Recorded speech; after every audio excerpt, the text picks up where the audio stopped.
మంచి ఉద్యోగం ఉంది, మంచి భార్య, అందరూ ఉన్నారు. కానీ కళ్ళు కనపడకపోతే ఏం లాభం? ఎవరిని చూడలేం. ఈమె భార్యనా, కొడుక, కోడల, ఇది కారా, ఇది బంగ్లానా అని ఏమీ చూడలేం. అందుకని కంటిని కూడా చాలా జాగ్రత్తగా చూసుకోవాలి. అందుకని ఇప్పుడు ఈ విపరీతంగా కంటి జబ్బులు ఎందుకు వస్తున్నాయంటే సెల్లులు బాగా చూడటం, ల్యాప్టాప్లు చూడటం,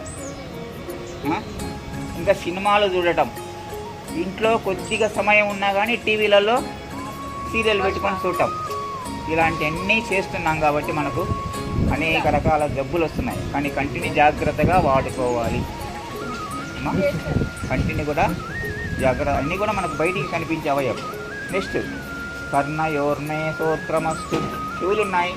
చెవులు ఎందుకు ఇచ్చాడు భగవంతుడు? మంచి మాటలు వినాలి, మంగళకరమైనటువంటి మాటలు వినాలి, మంచి కీర్తన వినాలి. పొద్దున్న లేస్తే సాయిబాబాయో లేకపోతే వెంకటేశ్వర సుప్రభాతము, శ్రీరామ జయ రామ జయ రామ, ఇలాంటి స్తోత్రాలు వింటే చెవులు పవిత్రమైతాయి, లోపల మనస్సు సిద్ధి అవుతుంది. అది పెట్టుకొని డింగ్ డింగ్ డింగ్ డింగ్ డింగ్ అని సినిమా పాటలు పెట్టుకొని చూస్తుంటాం. ఆ సినిమా పాటలు చూడటం వల్ల మనకు మనస్సు అనేటువంటిది ఒక రకమైనటువంటి ఆలోచనలు మారిపోతాయి. కాబట్టి అలాంటి ఆలోచనలు మారిపోయేటువంటి కాదు, మనం మంచి వినాలి. బాహ్యోర్మే బలమస్తు. భగవంతుడు మనకి ఎందుకు చేతులు ఇస్తాడంటే మనం స్వతంత్రంగా బతకాలి, ఇతరుల మీద ఆధారపడకూడదు. మనం సంపాదించుకొని మనం ఇట్లా పెట్టడం నేర్చుకోవాలంట. మనం ఎప్పుడు ఇట్లా పిగిడి బిగించుకోకూడదు. పిడికిడి బిగించుకుంటే ఇంకేముంది? కాబట్టి వదలాల. వదిలితే అంటే ఏం చేయాలని? దాన ధర్మాలు చేయాలి. ఒకసారి వివేకానందుడు వాళ్ళ తల్లి చెప్తుంది, మీ నాయన సంపాదిస్తున్నాడు, నీకేమి మిగల్చట్లేదు. నేను చెప్తే ఇంట్లేదు మీ నాయన, నువ్వు పోయి అడుగుపో నాయన అంట. ఆయన వివేకానందుడు పోయి అడుగుతాడు, నువ్వు నాకేం మిగల్చటం లేదంట, అంత ఖర్చు చేస్తున్నావు, మమ్మీ నేను అడగమన్నానంటే పోయి అడిగినాడు. అడిగితే ఆయన ఏం చెప్పినాడంటే, నువ్వు పోయి నీ ముఖాన్ని అద్దంలో చూసుకుని రా అన్నదంట.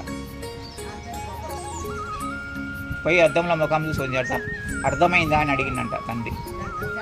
అర్థమైందని అంట వివేకానంద. అంటే ఏంటంటే తల్లిదండ్రులు సుందరమైనటువంటి శరీరాన్ని మనకి ఇచ్చారు, చదువులు చదివించారు, సంస్కారం ఇచ్చారు, ఉద్యోగాలు సంపాదించుకునే వాళ్ళు సంపాదించుకున్నారు, లేని వాళ్ళు వ్యాపారాలు చేస్తున్నారు, ఏదో ఒకటి వ్యాపారం చేసుకుని జీవిస్తున్నారు. కానీ మేము సంపాదించింది మీకోసం కాదు, మిమ్మల్ని ప్రయోజకులు చేసి మేము జీవించి మీరు స్వతంత్రంగా జీవించే దానికోసము మేము మీకు నేర్పిస్తున్నాం. మేము సంపాదిస్తే మీరు తినడం కాదు, అది నేర్చుకోవాలని వివేకానందుని తండ్రి వివేకానందుని చెప్పారు. కాబట్టి అలాంటి గొప్ప సూత్రాలు మనం చదవట్లేదు, ఎవరైనా చెప్తే వినటం లేదు, ఆచరించడం లేదు. చెప్తే